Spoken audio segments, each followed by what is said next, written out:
Sud Radio, Berkov dans tous ses états. Nous sommes en guerre. J'ai comme ophtalmo un juif et j'ai comme dentiste un musulman. Je fais rien que des bêtises quand t'es pas là. Mais ça, c'est aussi la guerre civile derrière. Nick l'imam Chalgoumi et ceux qui suivent le shit à tout prix. Marine et Marion les putes, un coup de bâton sur ces chiennes en rut. On continue la lutte, bientôt on va célébrer leur chute. Nick tous ces députés, on sait qu'ils manipulent les statistiques. Y'a rien de magnifique, nous on fait de la violence artistique. Font du mal à nos enfants, ils veulent nous injecter une puce dans le sang. Nous sommes en guerre. Nous sommes en guerre, nous sommes en guerre. Et oui, du rap d'un côté, hein. D'un côté on entend partira pas, et d'un autre côté, oui, ces salopes de Marine et Marion, voilà, c'est 12 France, hein, 12 France apaisée, cher pays de l'enfance, mais enfin c'est la politique, ce sont les élections. Attention, il faut faire d'un côté barrage au RN, d'un autre côté, attention, le Front Populaire arrive avec le Hamas et l'Intifada. Voilà, on est vraiment dans le langage le plus binaire qui soit, mais encore une fois, c'est la politique, ce sont les élections. On va en parler, on va surtout parler des désistements. On vous a déjà parlé hier de ce qui se passe. Et on se dit, mais qui décide ? Est-ce que c'est encore le peuple ? Est-ce que le peuple qui vote a encore droit à la parole ? Eh ben, écoutez, on va en parler, on va détailler tout cela. Et puis, les Jeux Olympiques arrivent, oui, parce qu'on en parle un peu moins aujourd'hui, mais tout est là, tout est prêt, tout va bien se passer, ne vous en faites pas. Mais il y a une espèce d'écrivain sulfureux qui s'appelle Tristan Edelman et qui a fait un livre très drôle, Opération JO, où il raconte des scénarios un peu délirants, un peu fous, mais on ne sait jamais, vous savez, le pire n'est pas toujours sûr, mais il faut faire attention. Et puis, effectivement, les perles, les huées, les bravos, bien sûr. Et en seconde partie, eh bien, un livre absolument passionnant qui montre que ce qui compte, c'est l'état profond. Car vous allez voter, c'est vrai, mais n'oubliez jamais que les structures mises en place depuis des décennies tiennent bien, que ce soit pour la France, pour l'Europe, pour le World Economic Forum, pour tous les instituts, pour le monde. Eh bien, il y a ceux qui savent et ceux qui ne savent pas. Eh bien, on va essayer peut-être que ceux qui ne savent pas aient un peu quelques lumières. D'ailleurs, ils en ont de plus en plus. Sud Radio Berkov dans tous ses états, midi 14h. André Berkov. Ici Sud Radio. Les Français parlent au français. Je n'aime pas la blanquette de veau. Je n'aime pas la blanquette de veau. Sud Radio Berkov dans tous ses états. Et ce dimanche, dans quelques jours, deuxième et dernier tour des élections législatives, voulues, comme on sait, par le président Macron et sa grenade dégoupillée. Alors, eh bien, c'est le temps des désistements, des consignes de vote, des faire barrage haut, ne laissez pas effectivement une voix à tel ou tel, eh bien désistez-vous. Alors voilà, on voit le cas de candidats arriver au troisième tour, au troisième rang du premier tour, qui se désistent. Mais attendez, les électeurs là-dedans, ils font quoi les électeurs ? Est-ce que les électeurs vont écouter tout ce que leur dit leur cacique de droite, de gauche, des extrêmes, ou est-ce qu'ils vont se voter en adultes ? That is the question. Sud Radio Berkov dans tous ses états, le fait du jour. J'ai au carnaval de la magouille, on voit défiler les andouilles. Et quelles andouilles, hein. Très très très intéressantes, effectivement. Alors écoutez, on voudrait aussi avoir votre avis, auditeur de Sud Radio, résistant de Sud Radio. 0826 300 300. Après que vous allez écouter notre petit tableau, notre petit état des lieux, dites-nous ce que vous en pensez. Alors, qu'est-ce qui se passe ? Eh bien, c'est formidable. Il se passe que, vraiment, tout est possible aujourd'hui. Et l'on voit des retournements de veste, comme même Jacques Dutronc n'aurait jamais rêvé de faire.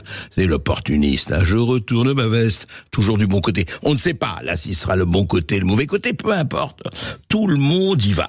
Par exemple, le Premier ministre Gabriel Attal, écoutez ce qu'il dénonçait en juin, il y a quelques jours, il y a, 2 semaines. Écoutez Gabriel Attal. Je me désole que cette recomposition se fasse dans ce sens-là. Je me désole de voir que le Parti socialiste, dont j'ai été membre, fasse aujourd'hui un accord de la honte avec la France insoumise. Après avoir expliqué par ailleurs pendant toute la campagne des européennes aux Français qu'après les élections européennes, il n'y aurait pas de retour à la NUPES. Parce que M. Mélenchon n'était plus fréquentable. Ils ont expliqué ça aux électeurs pendant les européennes. Je me mets à la place d'électeurs qui ont voté pour la liste de Raphaël Glucksmann. Je me dis, ils doivent se sentir tellement trahis. Tellement trahis. Ils ont entendu pendant toute la campagne, c'est fini avec Jean-Luc Mélenchon, c'est fini la NUPES. Ils n'ont pas attendu plus de 24 heures pour se remettre derrière Jean-Luc Mélenchon. On a des sociodémocrates, en tout cas un parti qui représente des sociodémocrates, qui fait un accord avec le NPA de Philippe Poutou. Le NPA. Philippe Poutou qui expliquait quand il y a eu les émeutes il y a 1 an et qu'on voyait des images de tirs de mortier sur un commissariat, c'est un beau feu d'artifice. C'est ça le Parti socialiste qui a été un grand parti de gouvernement qui aujourd'hui s'allie avec le NPA qui fait la promotion des émeutes et des violences contre les policiers. On a le Parti socialiste qui est l'héritier quelque part de ceux qui ont inventé la laïcité en France, la laïcité à la française. Et ils se mettent dans la roue de la France insoumise, c'est-à-dire du communautarisme politique. On a le Parti socialiste qui est aussi l'héritier de ceux qui ont défendu le capitaine Dreyfus.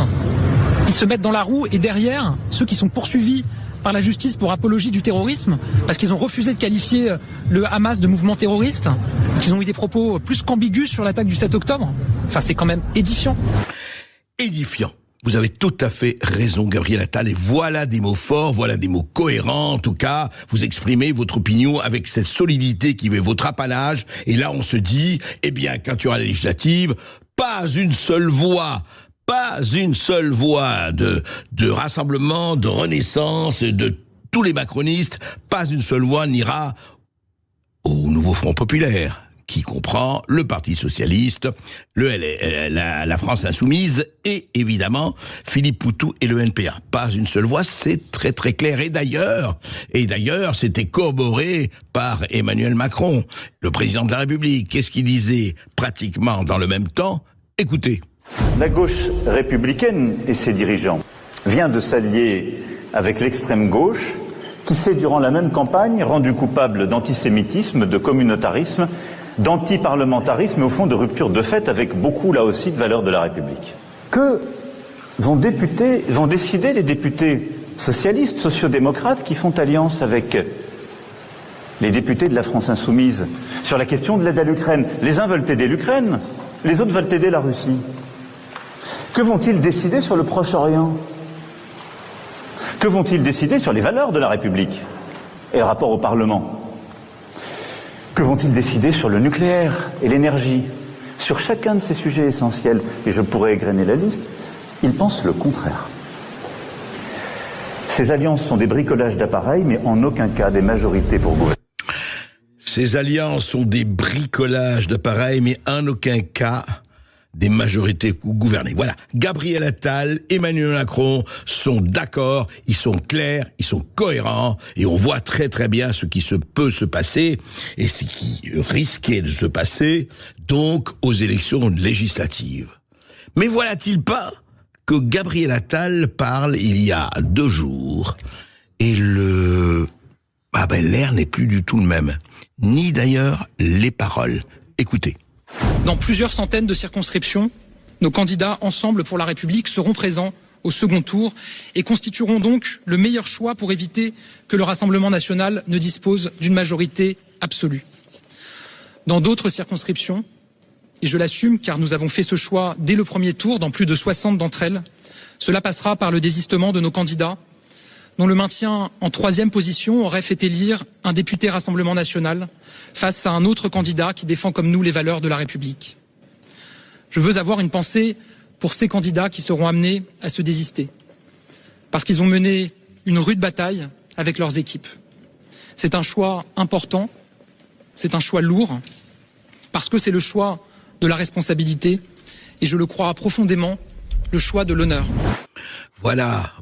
Eh bien, l'honneur a changé de couleur. La responsabilité a changé de rythme. C'est très, très intéressant. Avant, c'était comment on se dit, mais alors, qu'est-ce qui s'est passé? Le premier tour, eh bien, il y a eu quoi? Des gueux, des Waffen-SS, je ne sais pas, moi, des fascistes qui sont arrivés en tête. Mais ça va pas du tout. Donc, le barrage. Voilà. C'est formidable. Ce n'est pas l'arc républicain, c'est autre chose, mais je ne comprends pas. C'est que vous pourriez dire aussi que, étant donné ce que vous avez dit sur la France insoumise, ce que vous avez dit sur le NPA, ce que vous avez dit sur le Parti socialiste qui, d'après vous, Gabriel Attal, Emmanuel Macron trahit tous ces idéaux, vous diriez aussi, attendez, pas de voix pour, effectivement, le Rassemblement national, et pas de voix pour le nouveau Front populaire. Mais non, parce que justement, et là, ça devient de la politique, et là, il faut quand même choisir, les gars, c'est gentil, mais vous comprenez, si on laisse passer là, et tout se passe comme si c'est, à ce moment-là, le Rassemblement national qui va gagner. C'est pas possible. Mais enfin, c'est intéressant de voir ça. Alors, on a assisté, effectivement, au désistement, le bal magnifique des désistements qui va durer jusqu'à aujourd'hui, 18h, ensuite, c'est fini. Mais alors voilà, par exemple, pour faire barrage au RN, la maire d'Avignon, la socialiste Céline L, demande à ses administrés de voter pour un activiste ultra-violent, Raphaël Arnaud, fiché S, proche de Rima Hassan. Voilà. Aussi, par exemple, ce que dit d'ailleurs Nathalie Arthaud, mais on va l'entendre, il dit c'est intéressant, dans le Calvados, le nouveau Front populaire se range derrière Borne, Nathalie Arthaud, je le rappelle, d'extrême gauche, lutte ouvrière, elle. Et qu'est-ce qu'elle dit? Dans le Calvados, le nouveau Front populaire se range derrière Borne au second tour. Madame 49.3 est retraite à 64 ans et est devenue un rempart contre le Rassemblement national. Et elle ajoute, voilà comment les politiciens de gauche écœurent les travailleurs.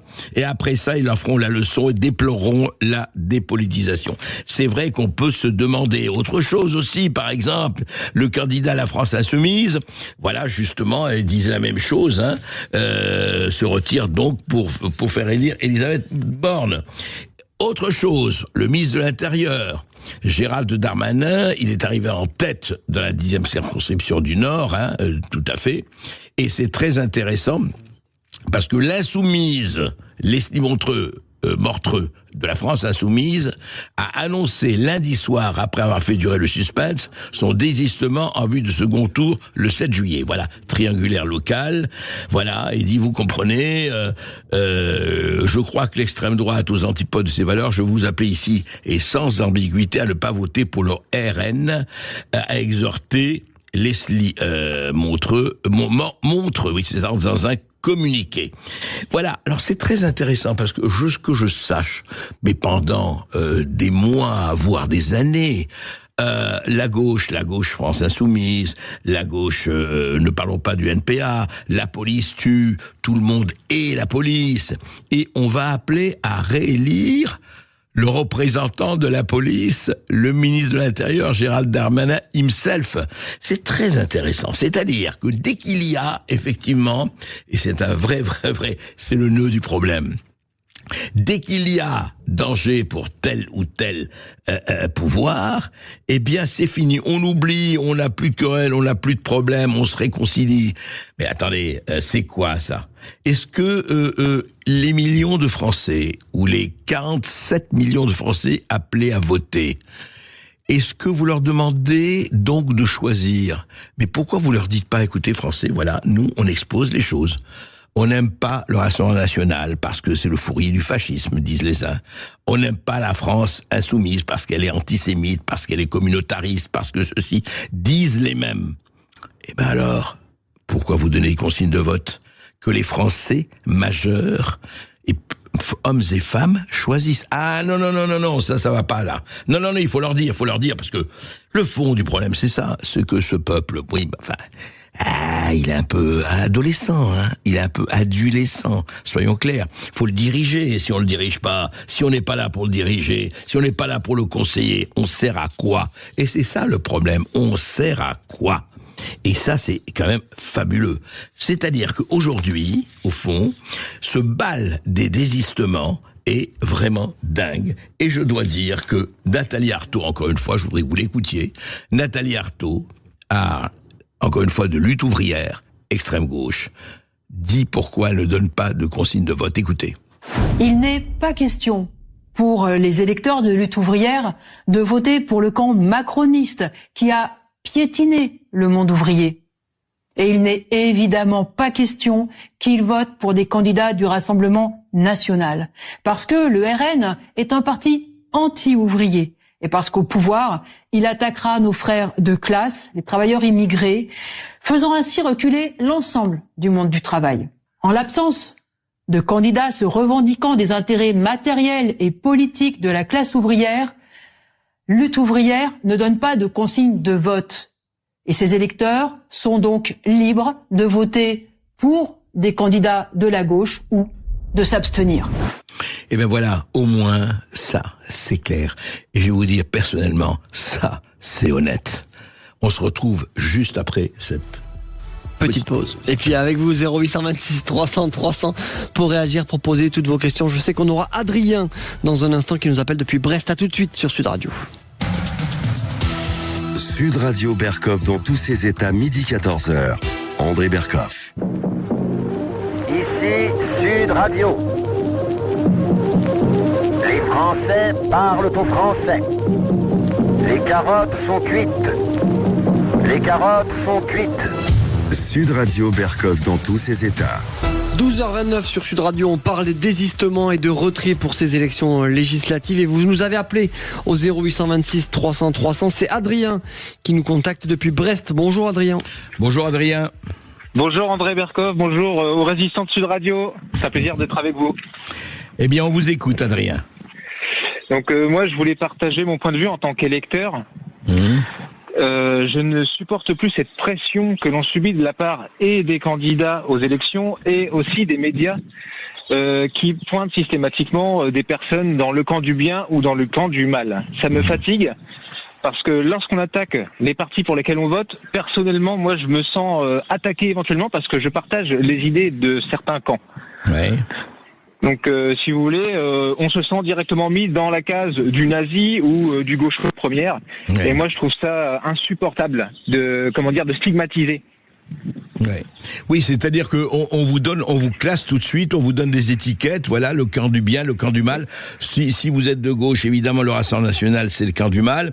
Si vous êtes de droite, la France insoumise, c'est le camp du mal. Et en fait, vous dites, on n'a pas besoin de consignes de vote, on n'a pas besoin de nous dire ce qu'on doit faire. C'est un peu ça, Adrien. Tout à fait. Je pense que les gens sont tous suffisamment responsables pour avoir leur propre point de vue et savoir ce qui les arrange en fonction des propositions des candidats, en fait. Oui, absolument. Écoutez, moi, comme vous le savez, c'est aussi mon avis, que les gens choisissent, que les candidats choisissent de se désister en suivant les consignes de leur parti ou de leur mouvement, très bien. Mais que l'électeur, que le Français ou la Française soit sommé, effectivement, de choisir sous peine de tomber sous le signe du sceau de l'infamie, c'est assez fort de café. C'est bien ça. Juste, oui. Adrien, une dernière question. Dans votre circonscription, il y a eu des arrangements, des désistements, puisque c'est le sujet du jour ? Pour vous avouer, j'ai voulu faire une petite pause après tout ça. Tout ce que je sais, c'est que le NFP est en tête dans la circonscription de Brest. D'accord. Le nouveau Front Populaire. Écoutez, on verra ce qui va se passer dimanche, en tout cas. Mais voilà, que chacun suive en conscience ses convictions. Et si c'est pas ça la démocratie, si c'est pas cette élection, on se demande à quoi ça sert. Et on pourrait vraiment se poser la question. Merci. Exactement. Oui. Merci Adrien. Merci à vous, bonne fin de journée. Eh bien, écoutez, on va continuer, effectivement. On voit, effectivement, comme il y a énormément de triangulaires, ça se désiste de tous les côtés. Alors voilà. Et en général, c'est surtout pour faire barrage, effectivement, au Rassemblement national, qui est arrivé en tête dans beaucoup de circonscriptions, dans la majorité des circonscriptions. Voilà.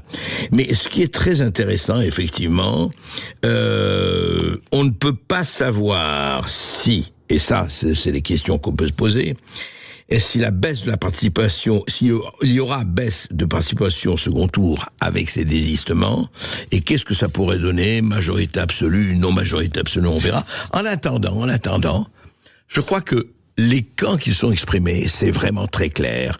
D'un côté, vous avez, et il y a eu deux raps, ou une chanson et un rap collectif, qui donne vraiment le ton de ces élections. Le reste, le centre, on voit très bien, et je ne dis pas qu'il n'existe plus, mais il est ballotté par diverses tentations qu'il marque. Mais les deux camps, c'est quoi? C'est très simple, ceux qui disent, et on revient à l'immigration, on revient au communautarisme, on revient à tout cela.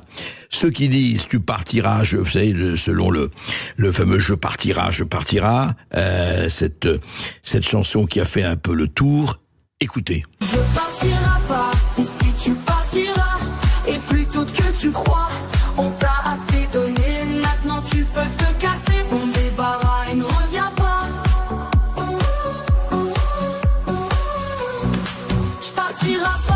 Si tu partiras, comme t'es venu, tu t'en iras. Je partirai pas si tu partiras. Tu partiras avec ta Fatma. Pour toi, fini l'RSA. Alors voilà cette chanson qui a fait le tour des réseaux sociaux, alors qualifiée de raciste par les uns, effectivement, et de chansons très intéressantes par les autres, enfin chacun avait... Donc, et puis évidemment, en réponse, une vingtaine de rappeurs ont fait un rap contre le Rassemblement national, No Pasaran, qui s'appelle No Pasaran, toujours référence à Dolores Ibarruri et à la guerre d'Espagne des années de 36.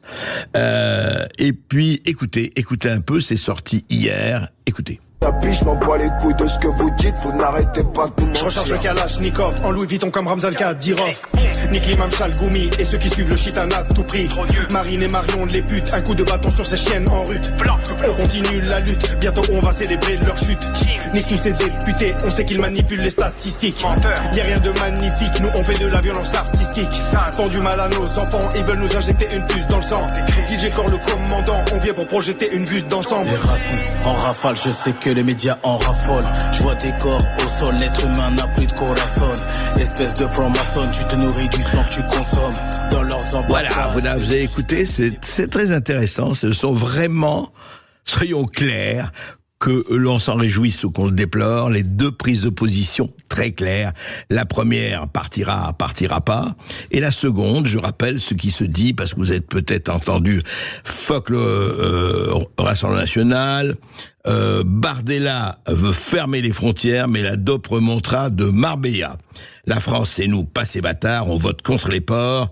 Si les fachos passent, je vais sortir avec un bide calibre. Nick, Marine et Bardella, c'est tous des francs-maçons. Marine et Marion, les putes. Ils veulent nous injecter des puces dans le sang. Nick Zemmour, Palestine, la Seine au Jourdain. Venez, on sort les baïonnettes, je baise les faf. Faut pas qu'ils passent, il y a mon pote sous OQTF. Voilà. Au moins, les choses sont claires. Vous voyez, ça, ce sont des prises d'opposition claires. À vous de choisir, à vous de voir en fonction de ça. Mais pour moi, la première et la seconde chanson sont plus parlants que toutes les palinodies et les danses du ventre politiciennes que l'on entend à gauche comme à droite. Eh bien, écoutez, voilà, dimanche, vous ferez votre choix. Et puis nous, on continuera évidemment d'en parler. Sud Radio André Berkoff. Ça balance pas mal. Berkoff dans tous ses états, ça balance pas mal sur Sud Radio. Mesdames et messieurs, et oui, il ne faut pas que l'arbre des élections cache la forêt des Jeux Olympiques, quand même. C'est bientôt, là on ne parle que d'élections, mais bientôt, dans 2 semaines, ça y est, on est là, Paris, la France va être occupée par, effectivement, des millions de spectateurs, des dizaines de milliers d'athlètes dans tous les domaines, on ne parle que de ça. Tous les immeubles de Paris sont mobilisés, en tout cas leurs terrasses, pour accueillir les caméras, les télévisions, les radios du monde entier, évidemment, et Sud Radio, évidemment, sera là. Alors, en attendant, quand même, un petit livre très drôle, très drôle, eh bien, c'est un écrivain, je ne dirais pas sulfureux, mais il n'est pas seulement écrivain, il est chorégraphe, il est créateur, il est musicien, il s'appelle Tristan Edelman, et il a écrit, effectivement, un livre très drôle, un petit livre qui s'appelle Opération Jeux Olympiques, aux éditions Talma. Alors, Opération Jeux Olympiques, j'ai commencé à le lire, c'est quoi? Eh ben, c'est des scénarios. Qu'est-ce qui peut arriver? C'est de la, j'allais dire de la politique fiction, non, c'est du sport fiction. Qu'est-ce qui peut arriver durant ces Jeux Olympiques, pendant ces 15 jours, où ça va se dérouler un peu partout? Tristan Edelman, bonjour. Bonjour, est-ce que vous m'entendez bien? Très bien, très bien. Et vous m'entendez bien? Ouais, super, impeccable. Parfait. J'ai bien rigolé avant. Alors, déjà. Alors, Tristan Edelman, dites-moi, qu'est-ce qui vous a pris de faire d'ailleurs ces scénarios? Attention, c'est des scénarios vraiment sulfureux et des fois c'est borderline, mais c'est très très amusant et c'est vrai, on rigole. Qu'est-ce qui vous, d'abord, pourquoi ces scénarios-là? Parce qu'ils sont vraiment, vous êtes allés dans l'excessif, mais au bon sens du terme. Racontez-nous. Déjà parce que je trouve le réel de plus en plus délirant. Et donc j'ai été pris dans un concours avec le réel. Je me suis dit quitte à faire du délire, allons-y à fond. Mais en tant qu'artiste, écrivain, on adore ça. Donc pour moi ça a été un trip, et en l'écrivant, il y a eu des moments où j'ai pleuré de rire quand même. J'avais vraiment les larmes qui coulaient. Ben vous n'êtes pas le seul, oui. Alors racontez-nous, écoutez, prenons, parce que je voudrais que vous racontiez, d'ailleurs le premier scénario qui est très drôle, racontez-nous, vous avez imaginé quoi? Mais c'est venu comme ça, c'est venu très vite, vous l'avez écrit très vite, je crois. Ah oui, je l'ai écrit à toute vitesse. Oui. Au début, je voulais que ce soit des articles un peu satiriques, voilà. Et puis ça a commencé à prendre des allures de nouvelles, de récits, de pièces de théâtre, et je me suis complètement laissé aller. Le premier scénario s'appelle Opération Terminator One. Oui. Donc il y a pendant les 5 scénarios, ou fiction, ça dépend, c'est toute une culture cyberpunk.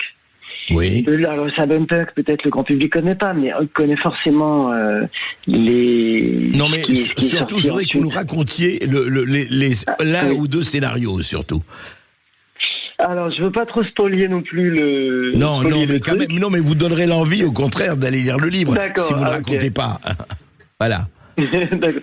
Et disons que le premier, ce sont les décideurs du monde, soi-disant cachés, qu'on connaît pas, qui se réunissent pour imaginer un scénario à partir de Terminator. Donc, imaginez ce que ça peut donner. Donc, ils imaginent plein de scénarios. Ils veulent vendre de l'eau, de l'air pur, mais qui font payer évidemment très très cher. Donc, c'est une sorte de parodie complètement folle sur le marketing, sur le capitalisme.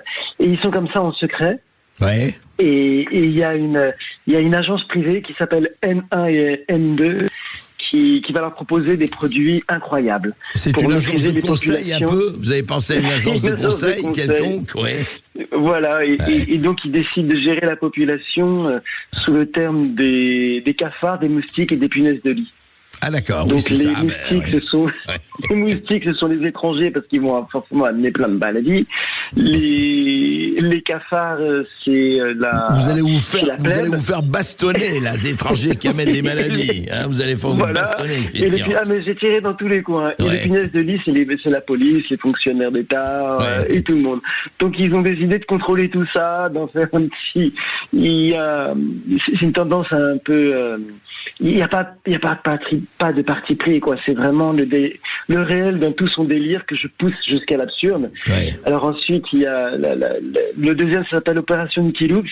Alors là, je ne vais pas trop en dire, mais il y a carrément, qui sait, peut-être ça arrivera, les extraterrestres qui débarquent. Ah, carrément. Voilà. Ils débarquent. C'est ça, c'est ce qu'on racontait. Ils sont très très spéciaux, ils sont très gentils apparemment. Est-ce qu'ils participent aux compétitions? Dans votre scénario. En fait, il gère toutes les compétitions pour le bien de tout le monde. Il décide d'exploiter la planète sous le libre consentement des peuples qui vont, pour certaines raisons technologiques, accepter tout ça. D'accord. Puis il y a aussi des scénarios où le peuple reprend les stades parce que les bugs complètement fous, les drones commencent à voler n'importe comment. Donc il y a aussi une référence avec les gilets jaunes qui se réveillent, les immigrés qui sont jetés puis qui reviennent, qui prennent l'Élysée. Enfin, c'est complètement fou. Si vous voulez chercher quelque chose de partisan, vous allez être perdu parce qu'il n'y a rien de partisan. C'est vraiment, mais c'est aussi intérêt de l'artiste. Si on prend le réel tel qu'il arrive, et puis on le pousse. Moi, je me souviens que j'avais lu des lettres de Marx, entre Marx et Engels, où il parlait de Lamartine au moment des journées de 48. Oui. Alors, il disait, lui, il est de gauche, lui, il est de droite, et puis il disait, mais Lamartine, on ne sait pas où il est. Parce qu'en fait, il décrit tout, et il prend pas parti. Bon, moi, c'est un peu ça. Je m'amuse à pousser, et l'humour, alors c'est un peu un humour spécial, je dis un peu un humour juif. L'humour juif, c'est en fait quelque chose que je peux résumer comme ça, c'est on a accepté la catastrophe. Voilà. De toute façon, on va peut-être à la fin de l'humanité, peut-être tout ça va disparaître. Donc il y a une acceptation. Mais ça ne nous empêche pas d'en rire, c'est ça. Et voilà. Et c'est même, cette acceptation va te permettre d'en rire, va te donner un recul qui va te permettre de réinvestir le réel avec beaucoup plus de joie.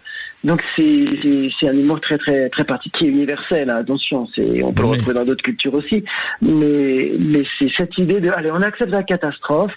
On la regarde en vrai, on se réveille, on fait pas semblant, on rit et on va au-delà du rire.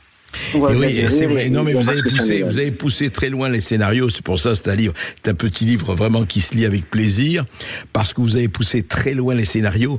Mais vous, dites-moi alors, là, je parle aux citoyens, aux sportifs. Edelman, vous êtes aussi spécialisé arts martiaux, Tristan Edelman.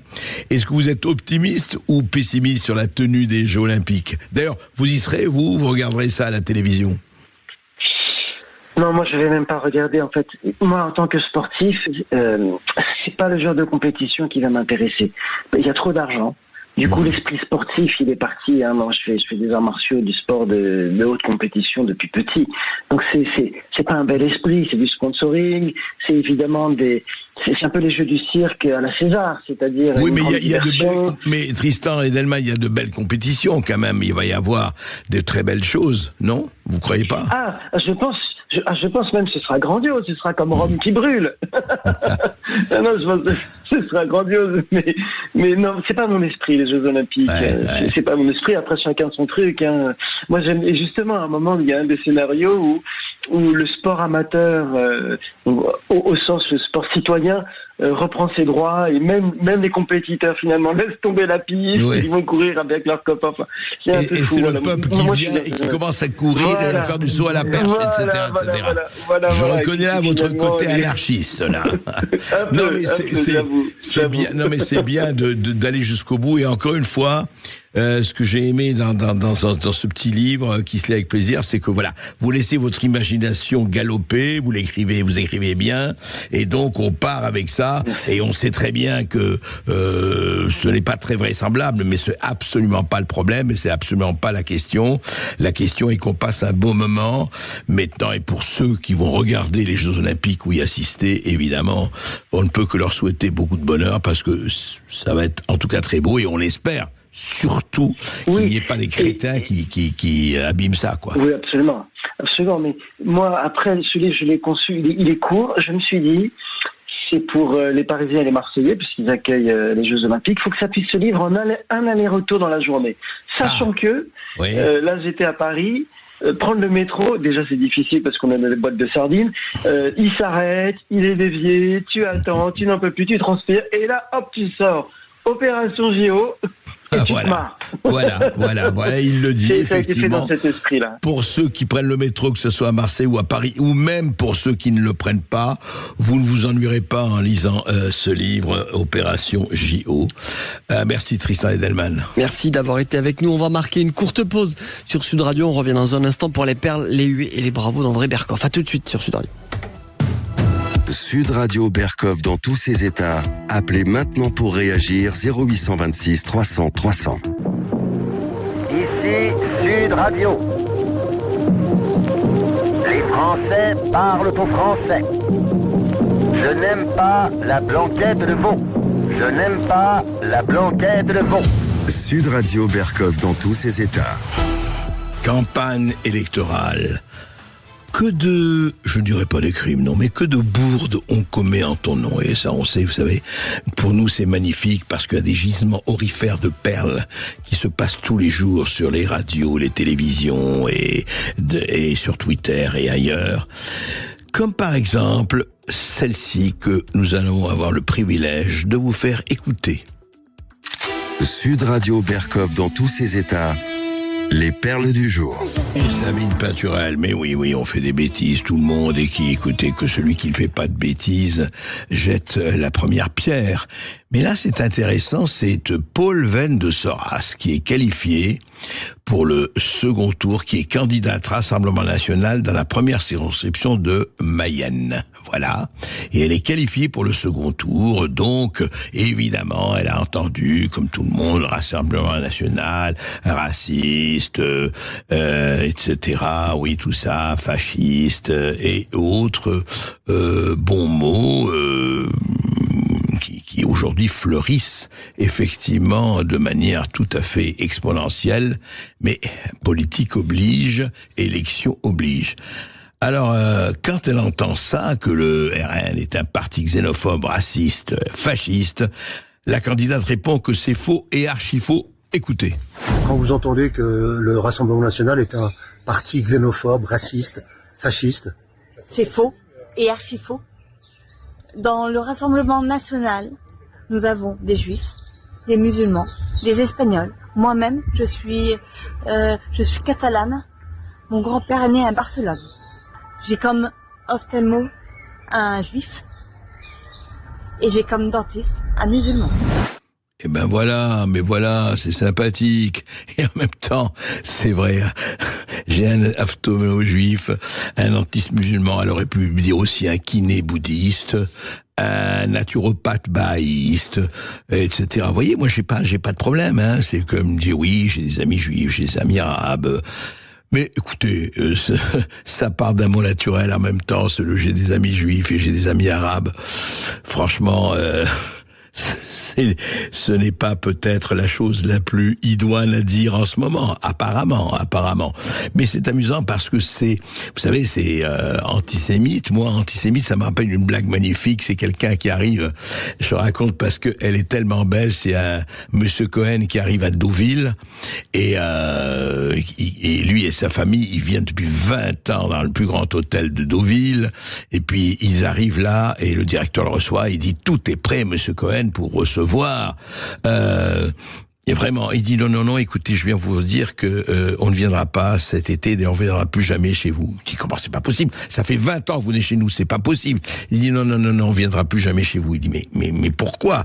Il dit écoutez, je vais être très franc avec vous, j'ai appris que la direction de votre hôtel était antisémite et vous comprenez que mes amis, ma famille et moi ne peuvent pas venir dans un hôtel où la direction est antisémite.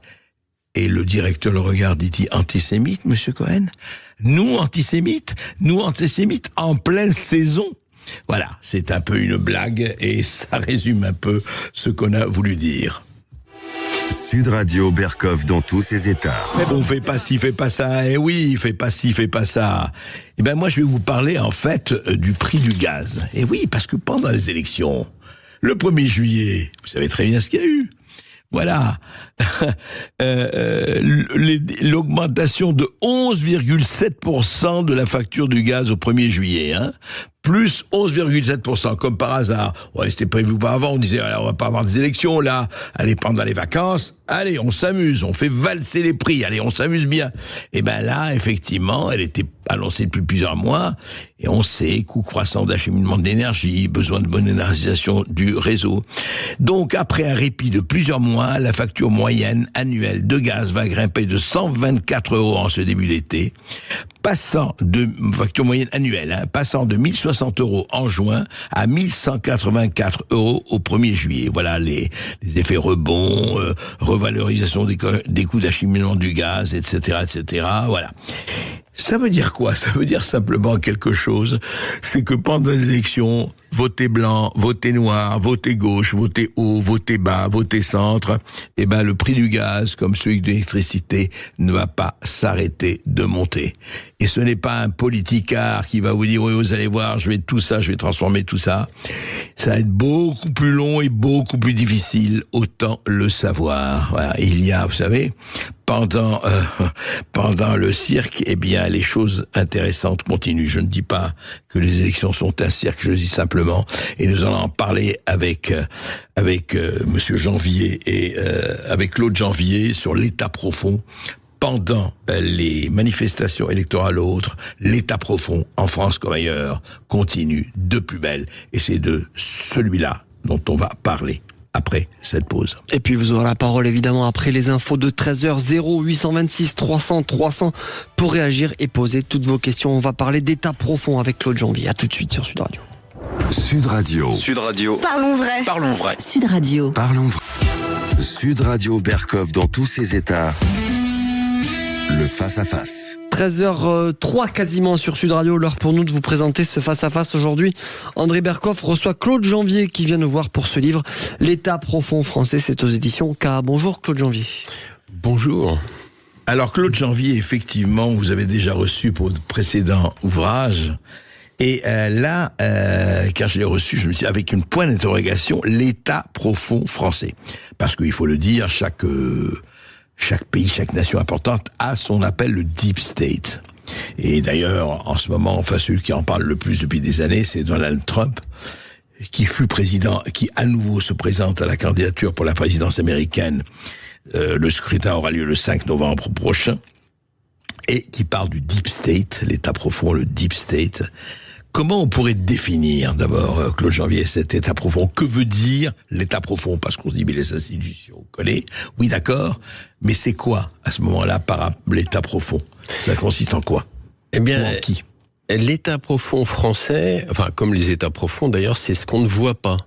C'est-à-dire qu'au-delà des élections, au-delà le fait d'élire un président, au-delà du fait d'élire des députés, c'est en fait tout l'appareil de l'État. C'est la machine, quoi. C'est la machine. La machine reste en place. La machine reste en place avec ses réseaux, ses clubs secrets discrets, et c'est son influence.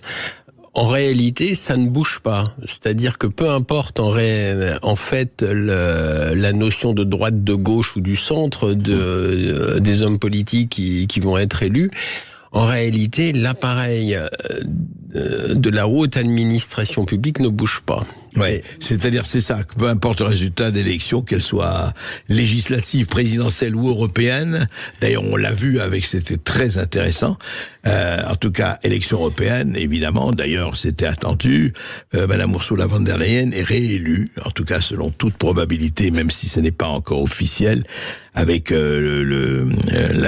personne en charge de la défense et la personne en charge des affaires étrangères. Donc, mais au-delà de ça, alors en France, justement, ça se manifeste comment? Alors, vous avez fait un livre bourré d'informations, effectivement, et vous avez un peu fait l'inventaire de cela. Et vous avez commencé par... d'ailleurs, faisons un peu, vous faites un... comment pourrait-on caractériser, j'allais dire, le septennat Macron? En fait, c'est 5 ans plus 2 ans, bien sûr. Et vous en parlez au début de votre livre, pratiquement après avoir inventorié les partis politiques en présence. Mais enfin, c'est d'abord ça, cette espèce de bilan Macron. Qu'est-ce que vous pouvez dire là-dessus, aujourd'hui, avec le recul? Force est de constater que c'est quand même un bilan catastrophique. Au-delà de... il y a eu quand même cette répression sanglante des Gilets jaunes, on ne l'oublie pas. Au-delà de ça, il y a le bradage de nos industries, il y a la paupérisation de plus en plus du pays, la dette s'est envolée, et pire que cela, elle atteint même des profondeurs vertigineuses, puisqu'on l'a mis en exergue dans notre livre, mon ami François Lagarde et moi. En fait, on en est à presque 7 000 milliards de dettes, parce qu'en réalité, il y a les 3 000 milliards. Oui, parce qu'on dit 3 000 milliards, 300... Oui, mais il faut ajouter le hors-bilan. Le hors-bilan bancaire, vous savez, toutes les dotations, etc. C'est quoi dans le hors-bilan? Le hors-bilan, c'est ce qui n'apparaît pas, donc effectivement dans les bilans, et c'est tout un peu ce qu'il y a autour, et quand on additionne tout cela, on en est presque à 7 000 milliards de dollars. C'est vertigineux. Dans le hors-bilan, la retraite des fonctionnaires, etc., etc.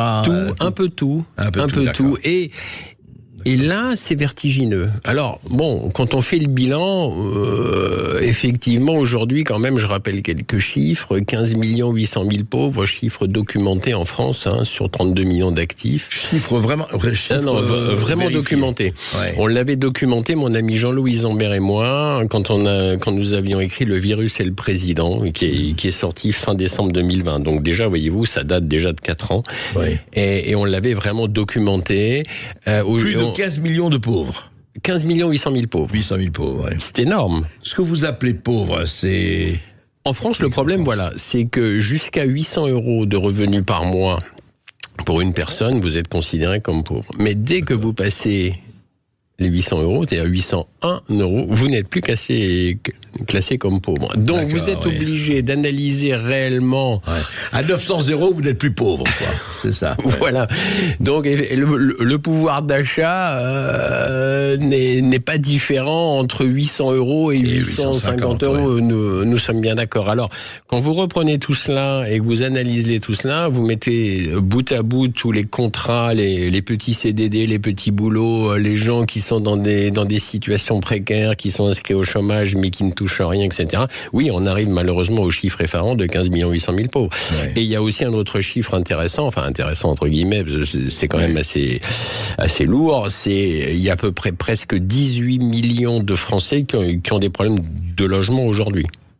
18 millions. Oui, à peu près. Oui. Soit de l'accession à la pleine propriété, soit des problèmes pour arriver à louer. L'envolée des loyers aujourd'hui en France est vertigineux. Un couple moyen, enfin avec des salaires moyens aujourd'hui, c'est compliqué d'arriver à payer 600, 700, 800 € de loyer. Je veux dire, et encore, on ne parle pas de Paris, on parle pas des loyers des grandes villes. Oui, voilà, sûr, ouais. Sans parler des grandes villes. Ouais. Donc, quand on fait le bilan effectivement du septennat d'Emmanuel Macron, il n'y a pas de quoi grimper au plafond, si vous me permettez l'expression. Ouais. C'est clair. Et alors justement, parlons des accointances. Alors, on va parler un peu de cette machine qui en fait dirige vraiment le pays, l'État, enfin, et ça date de bien avant Macron. Enfin, absolument. On peut dire que la naissance de l'État profond, si on avait à dire, comme on le définit aujourd'hui, bien sûr, date à peu près de quand? Je ne porte pas une année précise, mais on peut dire que cette machine-là, est-ce qu'elle remonte à avant la Révolution ou pas La notion d'État profond a toujours existé. Oui. Bien évidemment, puisqu'à partir du moment où il y a des hauts fonctionnaires d'État... Même Rome avait son État profond. Et oui, il y avait effectivement l'entourage de l'empereur. Mais il y a une différence, c'est-à-dire le grand problème, c'est que depuis 3-4 décennies, la collusion entre la haute fonction d'État et la haute sphère privée est devenue de plus en plus évidente. Ça veut dire qu'aujourd'hui, vous avez un mélange donc des intérêts privés sur les intérêts publics et vice-versa. Et d'ailleurs, ce qui est complètement anormal, c'est qu'aujourd'hui, on peut avoir une haute personnalité de l'administration publique qui va passer dans le privé. On va appeler ça du pantouflage, on appelle ça du pantouflage. Et quand vous avez quelqu'un qui passe du privé dans la haute fonction publique, on appelle ça du rétro-pantouflage. C'est les portes coulissantes, quoi. Voilà, c'est ça. J'aime bien le terme, c'est ça, c'est les portes coulissantes. Ouais. Mais le problème, c'est qu'il y a forcément conflit d'intérêts. C'est pas possible. C'est pas possible qu'une personne qui est dans la haute fonction publique, qui va passer tout d'un coup dans le privé, et c'est pas possible qu'il n'y ait pas de conflit d'intérêts. Donc le problème, on est de plus en plus dans cette espèce de collusion, et donc au profit de qui ? Et c'est là la grande question. Au profit toujours des mêmes, de ceux qui sont au pouvoir et qui entendent bien le rester. D'ailleurs, entre parenthèses. Oui, ça c'est clair. Ça c'est depuis Thucydide, et on le sait. Voilà. Tout pouvoir absolu ira jusqu'au bout de son absolutisme. Voilà. Alors justement, inventorions, parce que vous le faites dans votre livre et c'est intéressant. Par exemple, Bercy est une des forteresses de l'État profond.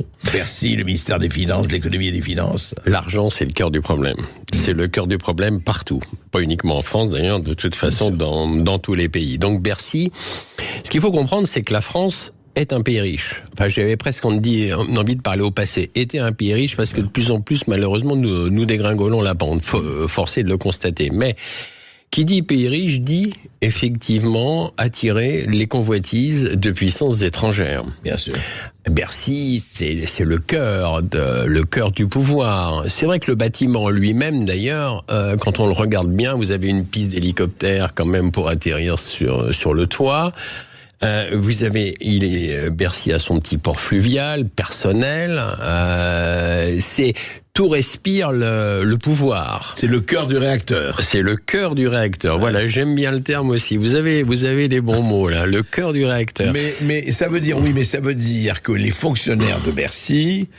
Je ne dis pas que, par exemple, est-ce que ça veut dire, est-ce que ce n'est pas un cliché, dites-moi, vous le savez mieux que moi, les ministres se passent et les fonctionnaires restent. Oui. C'est ça, c'est-à-dire que Bercy a la haute main, par exemple Bercy et d'autres, hein. C'est ça. Ah ben Bercy a la haute main sur la France, hein, et c'est pour ça que Bercy attire, comme je l'ai souligné, les puissances étrangères. Aujourd'hui, enfin depuis d'ailleurs une petite décennie, voire un peu plus, BlackRock par exemple, le géant financier, a ses accès à Bercy. Le cabinet McKinsey, connu, a son accès à Bercy. Donc porte ouverte, vous voulez dire, il a reçu. Oui, la porte ouverte. Donc nous avons effectivement de l'influence des finances étrangères au sein de Bercy. Surtout que si je suis bien informé, plus de la moitié la moitié des investissements en France est étrangers, et donc les investisseurs étrangers représentent 52% des investissements. Absolument. Absolument. Et c'est Bercy qui traite avec eux. Et oui. Et oui. Il ne faut pas oublier que M. Emmanuel Macron était quand même ministre de l'économie et des finances. Bien sûr. C'est l'époque d'ailleurs, malheureusement, où il nous a bradé Alstom. Oui. Reconnaître. Revendu à General Electric, enfin bon, on connaît l'histoire. Et qui va être acheté en partie, mais beaucoup plus cher. Absolument. Donc là, voilà, ça fait vraiment partie de l'état profond. On peut effectivement... Ça rentre dans la case. Ça rentre dans la case, tout à fait. C'est un énorme problème. Oui, parce que ce qui est intéressant, et juste un mot, c'est que tout se passe en dehors du Parlement, en dehors de législative, en dehors du judiciaire. Absolument. C'est l'exécutif qui fait. Voilà. Absolument. De toute façon, vous savez, aujourd'hui, la notion d'état de droit, moi, je la remets en question en France. C'est-à-dire que normalement, il y a, comme on le sait, une séparation des pouvoirs, le législatif, l'exécutif, le judiciaire, et il y avait le quatrième pouvoir non officiel qui représente les médias. Enfin, aujourd'hui, moi, le législatif, l'exécutif et le judiciaire, c'est un fondu. Est-ce que vraiment il y a vraiment un fondu enchaîné? Fondu enchaîné, c'est bien.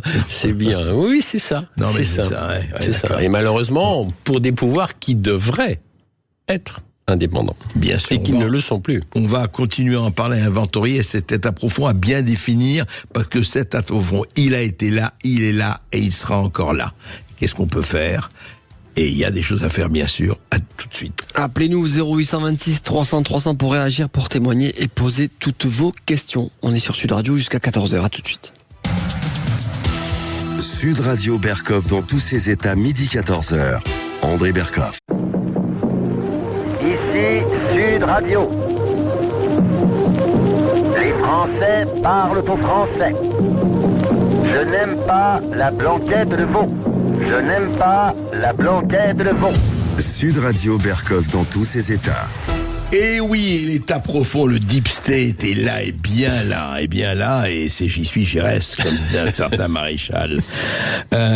Justement, Claude Janvier, parlons un peu, alors, la haute administration, elle est, que ce soit à Bercy ou ailleurs, qui a fait aussi des choses formidables. Il faut pas non plus, il ne s'agit pas là d'incriminer il s'agit de constater le rôle qu'elle joue. Et cette haute administration, en fait, et on va parler après de ces portes coulissantes et de ce pantouflage.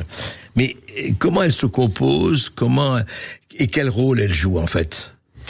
La haute administration publique joue un rôle clé, parce qu'en fait, ce sont eux qui ont les rênes, les clés de l'État.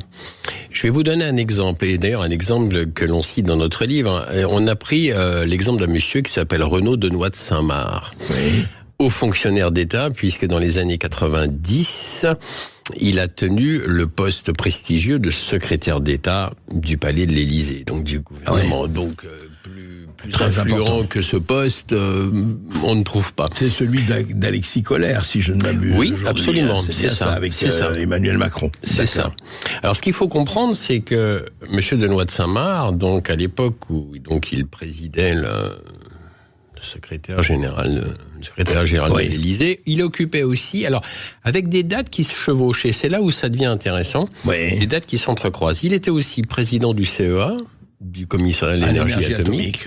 Il était aussi président de l'ENA. Il a été aussi président de l'Académie des sciences politiques. Il a été aussi président... À peu près en même temps. Alors, c'est des dates qui chevauchent, voyez-vous. Bien sûr, bien sûr. Il a été aussi, pardon, je vous ai interrompu, Il a été aussi président de la Fédération de chasse, qui est quand même en France un énorme lobby. Ça, tout le monde le sait. Et il a été aussi président du Club du siècle. Alors, j'en oublie des postes qu'il a occupés. Alors, je ne vais pas mettre en doute ses qualités, ni son intelligence, ni son instruction, mais avec mon ami François Lagarde, on s'est posé la question. On s'est demandé comment une personne aussi brillante soit-elle, peut-elle exercer une vingtaine de fonctions différentes et qui se chevauchent. Et là, la réponse, nous ne l'avons pas. Parce que je pense qu'on peut tenir, 1, 2, 3 fonctions si on est brillant, si on est rapide, si on sait s'organiser. Mais tenir une vingtaine de fonctions différentes, ce n'est pas possible. Oui, et ce n'est pas les jetons de présence d'un conseil d'administration. Ça n'a rien à voir. Ça n'a rien à voir. Donc, c'est là où, légitimement, on se pose la question. Alors, parce qu'à partir du moment où vous exercez une fonction, vous avez le salaire qui va avec. Bien sûr. Et oui, vous avez les avantages aussi qui vont avec. La voiture de fonction, etc., etc. Donc là, il est légitime de se poser la question. Alors vous savez, moi la notion de l'état profond, ce n'est pas que je conteste un état profond. Je conteste l'état profond à partir du moment où cet état profond ne va pas dans le sens de faire progresser la société et ne va pas dans le sens de faire progresser le bien-être du peuple. Ça, le bien commun. Le bien commun. Oui. Moi, après, qu'il y ait un état profond qui dirige un pays, je n'ai rien contre à partir du moment où, comme je viens de le souligner, ça va dans le sens du bien commun. Or, force est de constater que depuis les 3 dernières décennies, depuis l'avènement de Nicolas Sarkozy à la présidence de la République, suivi de François Hollande, et maintenant d'Emmanuel Macron, force est de constater que la question peut se poser. Est-ce qu'on va vraiment dans le sens du bien commun ou est-ce qu'on est en train un peu de dégringoler avec toute cette ingérence de la haute finance internationale anglo-saxonne qui maintenant a les pieds, a ses grandes entrées dans notre pays. Oui, ce que vous dites d'ailleurs, soyons clairs, et vous n'êtes pas le seul à le dire, c'est qu'au fond, on n'est pas seulement, disons les USA, l'Angleterre à un moment donné, mais le monde anglo-saxon donne le là et pratiquement tient les rênes, quoi, quelque part. C'est ça. C'est d'ailleurs ça que j'ai mis en exergue dans mon précédent livre, qui s'appelle Les Démasqués. D'ailleurs, vous m'aviez reçu à l'époque fort gentiment, et d'ailleurs, je vous en remercie. Mais c'est ça, il y a la mainmise vraiment de la haute finance internationale. Et malheureusement, parce que quand on analyse aujourd'hui BlackRock est quand même actionnaire de toutes nos grandes entreprises du CAC 40. Donc, toutes, pratiquement. Quasiment toutes. Quasiment toutes. Extraordinaire, BlackRock, oui, c'est les fameux fonds de pension. Et oui. Plus que ça, ouais. Donc, on peut quand même se poser légitimement la question, comment une entité monstrueuse comme BlackRock, qui, je le rappelle, gère 9 000 milliards d'actifs, quand même, aujourd'hui. 9 000 milliards de dollars d'actifs. Oui, ouais. C'est ça, c'est ce qui n'est pas rien. Ouais. Et a quand même une partie... 3 fois notre dette. Oui, c'est ça. Et a des participations actives donc dans des grosses entreprises comme Safran, BNP, etc. Donc là, ça coince. Alors justement, c'est intéressant, vous avez parlé de Renaud de Saint-Marc, vous avez parlé effectivement de cela. Et comment ça se passe alors dans le concret ? C'est-à-dire, comment on choisit ces gens qui effectivement dirigent et comment se passent les portes coulissantes, disons, entre public et privé, cette espèce de porosité, de société liquide entre les deux. Déjà, ils ont tous fait un cursus universitaire similaire, puisqu'ils ont tous fait l'ENA. Ce qui est intéressant quand même aussi de constater, c'est que tous les politiciens actuels sont tous passés par le fameux programme du Global Young Leaders.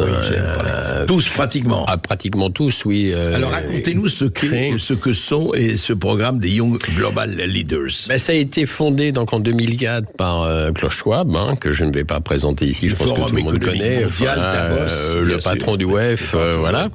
Oui. Mais c'est quand même une école de formatage. Il y a 20 ans, c'est ça. 2004 maintenant, c'est ça. C'est quand même une école de formatage, et quand on regarde qui a suivi donc le programme du Global Young Leaders, on trouve sans surprise M. Emmanuel Macron, M. Gabriel Attal. J'ai été surpris de constater que Marlène Schiappa aussi avait suivi le Global Young Leaders.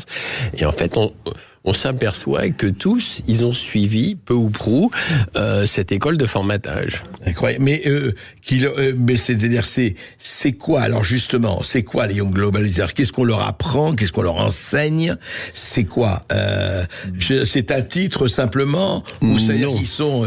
voilà. Non, c'est pas un titre, c'est vraiment une école de formatage, c'est-à-dire que toute la politique aujourd'hui doit aller dans le sens de cette oligarchie financière. Et c'est le Forum économique mondial qui donne le là. Absolument. Oui, ça c'est clair. Ça, c'est clair. Et beaucoup d'hommes politiques français sont passés par là. Et sont passés par là. Et alors après, vous savez, vous avez les clubs secrets discrets, franco-français. Donc là, je vais en nommer quelques-uns. Il y a le Club du siècle, l'Institut Montaigne, le Cercle Turgot, le think tank Terra Nova, entre autres. Et c'est un petit monde, vous savez. Vous avez les grands industriels, la haute administration publique, vous avez bien évidemment le président, les ministres, etc. Vous avez les grands patrons de presse. Et tout ce monde-là se réunit une fois ou deux dans l'année au cours d'un dîner fastueux. Voilà. Je précise que là, il n'y a aucune conspirationnisme ni conspiratif, non, pour ceux qui chercheraient encore des poux dans la tonsure. Oui. Non, c'est que effectivement, ce sont les mêmes formations, on se connaît, on est dans un entre-soi. Mais encore une fois, moi, l'entre-soi ne me dérangerait pas si ça allait dans le sens du bien commun. C'est ça qu'il faut bien comprendre. Je n'attaque pas spécifiquement Pierre-Paul Jacques. Je regarde, est-ce que nous allons dans le sens du bien commun ou pas? Et force est de constater, malheureusement, depuis quand même 3 décennies, un peu plus, que nous n'allons pas dans le sens du bien commun et que malheureusement, nous sommes en train de dégringoler. La France n'est plus quand même ce qu'elle était. Le rayonnement de la France n'est plus ce qu'elle a été. Et nous n'avons pas envie d'être que la France soit dans la position de quelqu'un qui tombe du 60e étage d'un gratte-ciel et qui au 40e dit jusqu'ici tout va bien. Oui. C'est un peu ça. On en parle après une petite pause. Avec vous au 0826 300 300, vous réagissez, vous posez toutes vos questions. À tout de suite. Sud Radio Berkov dans tous ses états. Appelez maintenant pour réagir 0826 300 300. Ici Sud Radio. Les Français parlent au français. Les carottes sont cuites. Les carottes sont cuites. Sud Radio Berkov dans tous ses états. Un livre à lire, un ouvrage qui vient de paraître de Claude Janvier et de François Lagarde, L'État profond français. Et oui, ça, on vous en parle pas beaucoup dans les campagnes électorales, ni même ailleurs. Mais nous, comme vous le savez, nous avons question à tout. Et on vous en parle. Donc c'est paru chez KA Édition. Et justement, on était en train de parler de cette administration, de cet État profond. Encore une fois, le problème n'est pas d'attaquer la structure, le problème est de dire comment ça marche et pour qui ça marche. Et vous parlez beaucoup de cette, je dirais pas collusion, mais cette espèce de passage entre privés. Parce qu'il y a quand même un problème là, Claude Janvier d'ailleurs, qui n'est pas spécifique à la France, ni à tel ou tel gouvernement.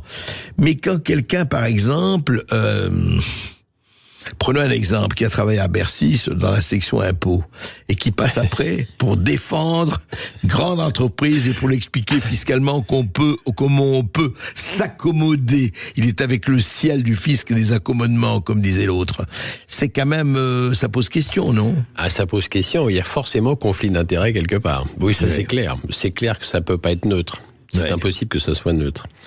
Et l'exemple est assez fréquent. Oui, on peut dire. Oui, l'exemple est assez fréquent. Mais vous savez, quand on parle des portes coulissantes entre le public et le privé, il y a une chose qui nous a interpellés. Enfin, je vais le citer en exemple d'ailleurs. Oui. C'est les sociétés autoroutières, les sociétés autoroutes. On se rappelle très bien que M. Dominique de Villepin, à un moment donné, a fait cadeau avec l'accord, pas que lui, il y a eu l'accord de tout le monde derrière, des sociétés d'autoroutes.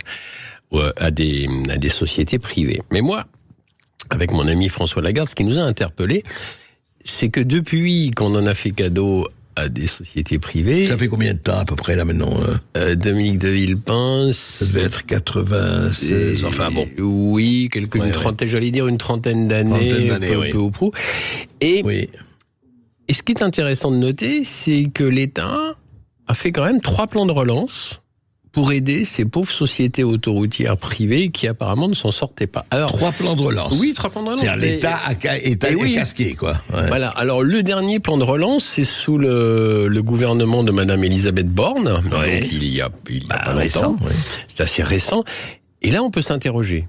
Comment des sociétés privées peuvent-elles demander à l'État, donc au domaine public, des plans de relance, financer avec notre argent des travaux que eux ne pouvaient pas, entre guillemets, faire? Ça paraît quand même totalement incohérent, parce qu'un jour, quand même, j'ai essayé de calculer, je me trouvais à un péage Lyon-Paris, et je regardais cette immensité de voitures défiler. J'ai essayé de calculer le montant vertigineux, et c'est impossible. Des péages, du montant vertigineux des péages, c'est impossible. Et je me dis, quelque part, ces sociétés-là demande à l'État un plan de relance. Et là, il y a collusion entre public et privé. C'est quand même incroyable. Moi, j'ai été auto-entrepreneur toute ma vie. Ça me serait pas venu à l'idée de demander à l'État mais écoutez, bonjour, je m'en sors pas avec mon entreprise. Est-ce que vous pourriez m'aider, s'il vous plaît? Non. Ça ne fait aucun sens. Mais ça ne fait aucun sens, mais c'est ce qui se passe. 3 plans de relance. C'est une des dimensions de l'État profond, ça. C'est une des dimensions de l'État profond. Oui, non, c'est sûr.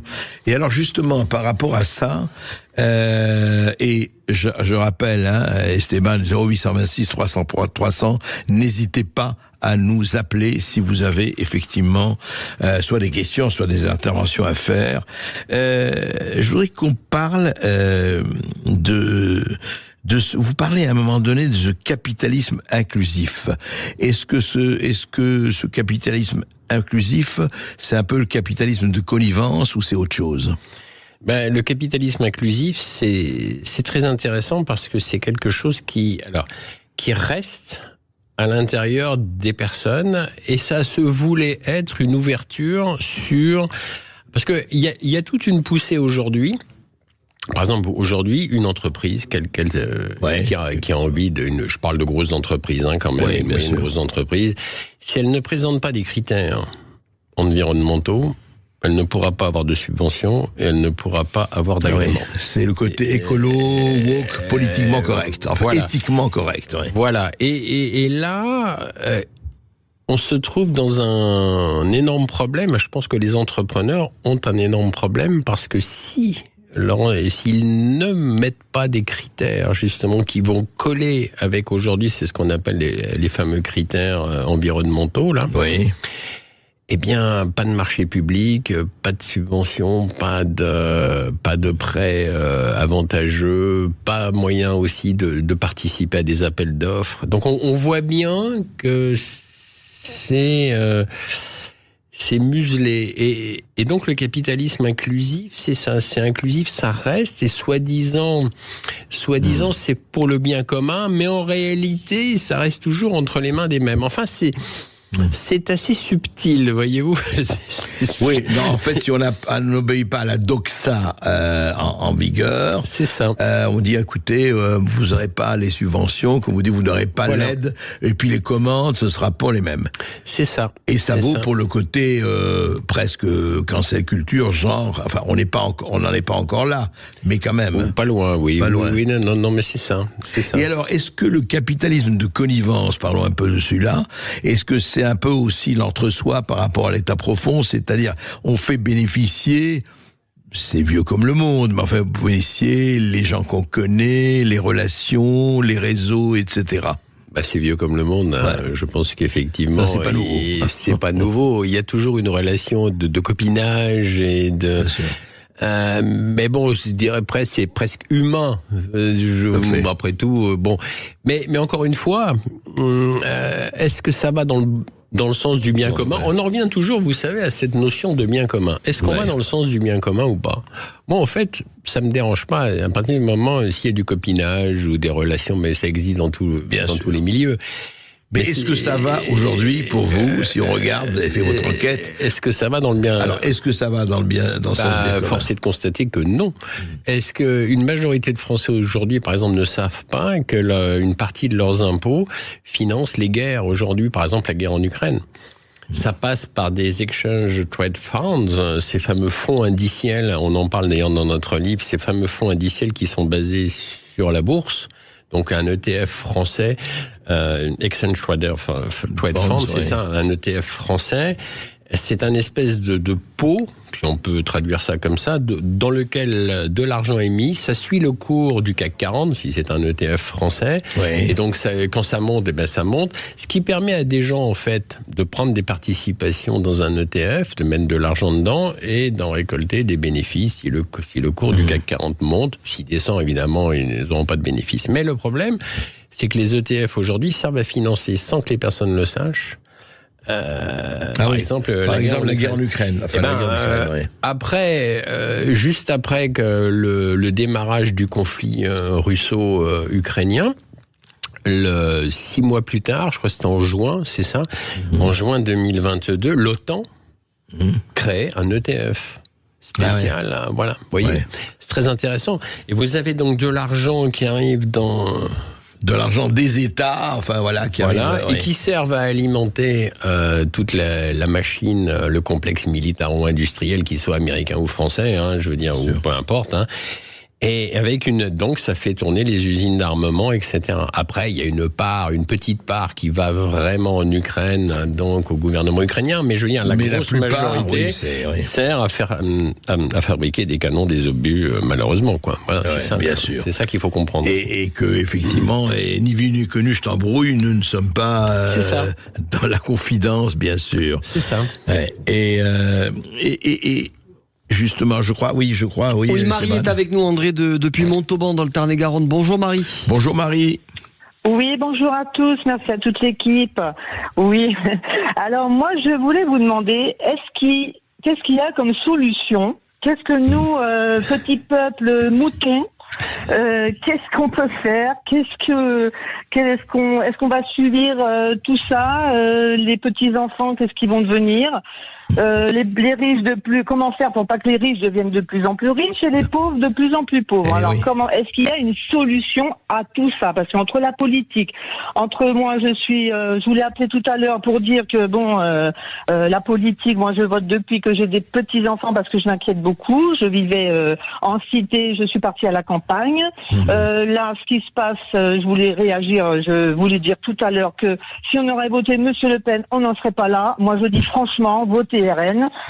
Voilà. Écoutez, moi, ça, c'est pour mes petits-enfants. C'est votre avis, mais nous ne participons pas à la campagne. Donc, je comprends. Voilà, c'est votre avis. Mais quand je vois les rappeurs, vous avez dit, les mots que le rappeur, je suis hors de moi. De moi. Je peux plus. Bon, alors nous, petits moutons, petits peuples, que pouvons-nous faire? Les gilets jaunes, on nous a pratiquement incendiés. Et là, alors, en tant que mouton, je voulais savoir qu'est-ce qu'on peut faire. Je vais débaptiser mon émission, je vais l'appeler Moutons partent aux moutons. Mais comme ça, non, mais et en tout cas, votre question est très légitime. Que faire, disait déjà un certain Vladimir Ilitch Lénine. Alors, que nous dit le camarade Janvier? Il n'y a pas de solution miracle, mais quand même. Il n'y a pas de solution miracle. Je pense que ce qu'il faut, c'est inciter les gens à se documenter réellement et à se renseigner sur les véritables informations. Car après tout, une personne bien informée sera plus à même de juger et d'analyser ce qui se passe et sera plus à même effectivement de contester telle ou telle chose plutôt que d'approuver, peut-être, je dirais entre guillemets, sagement ou bêtement, ça dépend dans quel sens on le prend, une doxa gouvernementale. Je pense que... Documentez-vous, informez-vous, je pense que c'est la clé. C'est la clé. À partir du moment où on est documenté, informé, eh bien, je pense que les choses peuvent s'améliorer, qui dit compréhension, dit forcément évolution. Pas de compréhension, pas d'évolution, et quand il n'y en a plus du tout de compréhension, à ce moment-là, on sombre malheureusement de plus en plus dans le chaos. Oui, un homme ou une femme avertie en valent 4. Faut le dire. C'est exact. On va continuer d'en parler après cette courte pause sur Sud Radio. 0826 300 300, vous aurez la parole évidemment. Nous sommes ensemble jusqu'à 14h avec Claude Janvier et André Berkoff. À tout de suite. Sud Radio Berkoff dans tous ses états, midi 14h. André Berkoff. Ici Sud Radio. Les Français parlent au français. Je n'aime pas la blanquette de veau. Je n'aime pas la blanquette de veau. Sud Radio Berkoff dans tous ses états. 13h47 sur Sud Radio, toujours avec Claude Janvier. On parle de son livre L'État profond français aux éditions KA. Et nous avons Philippe qui nous appelle depuis Caen. Bonjour Philippe. Salut Philippe. Bonjour André, bonjour Monsieur Janvier. Bonjour. Monsieur Janvier, félicitations pour votre travail. Juste un parallèle, je voudrais aussi, vous êtes au courant, un excellent livre de Vincent Jauvert, Mafia d'État, qui est dans ce contexte, dans ce jus, d'accord. Alors, les hauts fonctionnaires, les cabinets ministériels, ce sont les Sherpas, on les connaît, c'est effectivement des très hauts fonctionnaires qui font partie du système. On dénonçait un ancien directeur des douanes qui est parti, qui touche actuellement, de par son parcours, 40 000 € de retraite par mois, s'il vous plaît. Qui ça Guillaume Pépi, un ancien directeur des douanes. Attendez, on vous entend, c'est un peu haché. Philippe, on va vous reprendre dans quelques instants, peut-être enlever le parleur de votre téléphone. Non, s'il peut l'enlever tout de suite, on attend. Okay. Si vous avez enlevé le haut-parleur, voilà. Parce que sinon... ça marche. Allez-y Philippe, on vous écoute. On vous écoute. Oui, excusez-moi. Oui, je parlais des hauts fonctionnaires dans des cabinets ministériels, ça vous m'avez entendu. Effectivement, ce sont des Sherpas, c'est eux qui font tourner le système. Ce sont des gens calibrés, bon voilà, des têtes bien faites. Mais je reviendrai dans le livre de Vincent Jauvert, il rappelle, par exemple, un directeur des douanes qui a pris sa retraite, 40 000 € par mois de retraite. Guillaume Pépi qui touchait des jetons alors qu'il n'en avait même pas le droit à l'époque. Jauvert l'avait interrogé, il était tombé de l'armoire. Moi j'ai une question pour Monsieur Janvier. Qu'en est-il, à son sujet, s'il peut répondre, qu'en est-il éventuellement de l'enquête qui avait été évoquée à l'époque d'Emmanuel Macron, qui avait lancé sa campagne sous Hollande, et on parlait d'un financement qui lui avait permis, un financement qui avait permis de mettre un petit peu et d'avancer dans cette campagne, on va dire, occulte, à la Néron. Est-ce qu'il a quelques éléments à ce sujet-là? Oui, c'est relaté aussi dans notre livre. En fait, c'est une agence qui s'appelle Still & Holt, qui a été créée et dirigée par un monsieur qui s'appelle Sylvain Faure, qui était conseiller donc d'Emmanuel Macron en 2013. Qui était sa plume à un moment donné. C'est bien ça. Et cette agence de communication, Still & Holt, c'est elle qui s'est occupée de la campagne de monsieur Emmanuel Macron. C'est-à-dire qu'à l'époque où Emmanuel Macron était inconnu du grand public, Still & Holt lui a obtenu 8000 articles de presse écrite à l'époque. Sans compter les interviews de télévision et les interviews de radio. Ce qui veut dire qu'Emmanuel Macron est passé du stade d'inconnu du grand public au stade au sommet de la notoriété absolue, oui. Voilà. Voilà en réponse un peu à la question. Merci Philippe pour votre appel. On accueille un autre Philippe, André, qui nous appelle cette fois-ci un peu plus dans le sud, depuis Narbonne. Bonjour Philippe. Bonjour Philippe. Bonjour. Bonjour. Eh ben, encore bravo, Monsieur Berkoff, pour la qualité de vos émissions et puis de vos intervenants. Merci. Je voulais rebondir sur votre, boutade. Il faudrait pas qu'on se rende compte qu'on tombe qu'au 40e, tout va bien. Ouais. Moi, je pense qu'on est au 5e, là, hein. Ah bon, carrément. Oui. Moi, vous voulez dire d'ici la fin de l'émission, je vais entendre un choc terrible. C'est ça. Mais je pense que ça peut arriver d'un moment à un autre et très rapidement. Ouais. Parce que on voit bien la fin de l'hégémonie du monde occidental. On a perdu, le capitalisme arrive à son bout, et avec toutes les incohérences que d'ailleurs votre intervenant, Monsieur Janvier, nous a démontré, a l'air de le démontrer dans son livre. Je ne l'ai pas lu. Et voilà, c'est la fin du capitalisme. On a vu l'effondrement du communisme, et je pense qu'on voit l'effondrement là du capitalisme. Et je voulais aussi revenir sur votre auditrice qui, en tant que mouton que je suis aussi, cherche des solutions. D'accord. Et moi, je pense qu'on en est, malheureusement, arrivé à un stade où on n'a plus d'évolution possible, mais une révolution, et une révolution heureuse. Il nous faut une révolution heureuse. Mais voilà, j'aimerais savoir ce que des gens comme Monsieur Janvier, qui connaissent bien l'état profond, tout ça, pensent de la possibilité de cette révolution heureuse. Eh bien, on va lui poser la question tout de suite. Mais d'abord, est-ce que vous pensez vraiment, parce que c'est une question, que c'est la fin du capitalisme comme c'était la fin du marxisme ou du communisme, ou quand même le capitalisme a encore de beaux jours devant lui? Je pense malheureusement que le capitalisme a encore de beaux jours devant lui, puisqu'on est quand même entre les mains de monstruosités financières aujourd'hui qui prennent de plus en plus d'importance. Et je pense que c'est ça le problème. On fait référence ici, on en a parlé tout à l'heure, BlackRock, Vanguard, State Street, qui sont des monstruosités financières aujourd'hui et qui malheureusement, pour l'instant, ça n'a pas l'air de vouloir se calmer, sauf si l'hégémonie du dieu dollar commence un peu à battre de l'aile. Avec les BRICS, c'est ce qui se passe en ce moment. Avec les BRICS, voilà. Ça, c'est... Voilà. Mais pour, justement, pour revenir à ça, effectivement, quand on écoute, et je comprends très bien, nos amis, nos auditeurs, etc., se disent, mais vous l'avez dit, je crois, un dit, que faire ? Comme vous dites, d'abord, je crois qu'il faut se documenter, le plus possible, même si ça prend du temps, mais vous savez, tout est effort de ce point de vue-là, et être le plus lucide possible, et vous avez tous les moyens. Contrairement à ce qu'on croit, les réseaux sociaux, il n'y a pas que de la boue, il y a des étoiles, il y a de très bons documents, et puis les livres, et puis voilà, et puis lisez Claude Janvier, lisez un certain nombre de gens. Mais Claude Janvier, je voudrais qu'on revienne sur des exemples quand même avant de prendre notre auditeur. Par exemple, vous en parlez dans votre livre, les autorités régionales de santé. On sait où en sont les hôpitaux, on voit ce qui se passe aux urgences, et en même temps, il y a une foultitude d'autorités régionales de santé. Je vous pose la question franchement, elles servent à quoi ? Pas grand-chose. Je vais être un peu sec. Non, nous sommes de plus en plus entre les mains de technocrates. Ouais. C'est ça le problème, c'est que et d'ailleurs en discutant avec un chirurgien il n'y a pas si longtemps, je discutais avec lui, il me disait mais c'est paradoxal, dans un hôpital il y a presque plus de personnel administratif que de personnel technique. Ouais. Donc à un moment donné ça ne colle pas.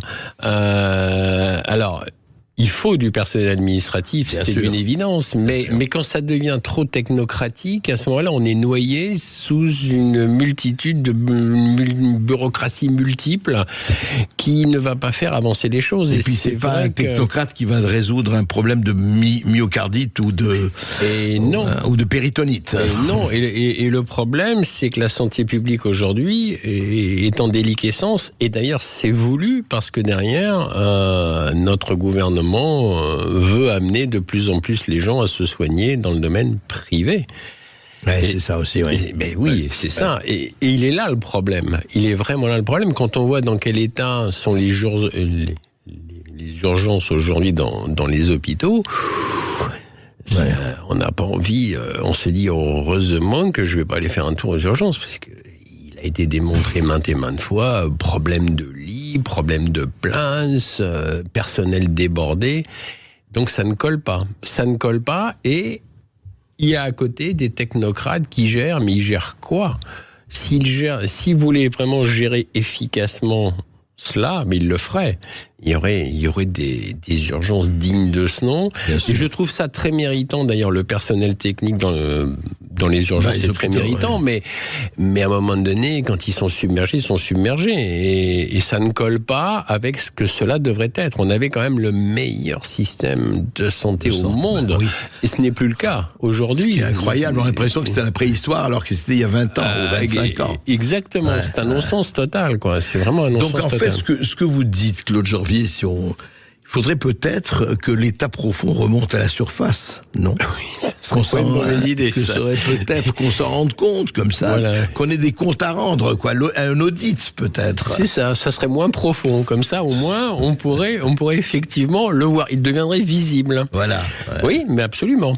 C'est une excellente idée. Maintenant, dans les faits, je suis pas sûr que ça puisse se réaliser. Le dire, c'est facile, mais le faire, c'est beaucoup plus difficile. Oui. Claude Janvier, vraiment, l'état profond français. Écoutez, vous aurez énormément d'informations.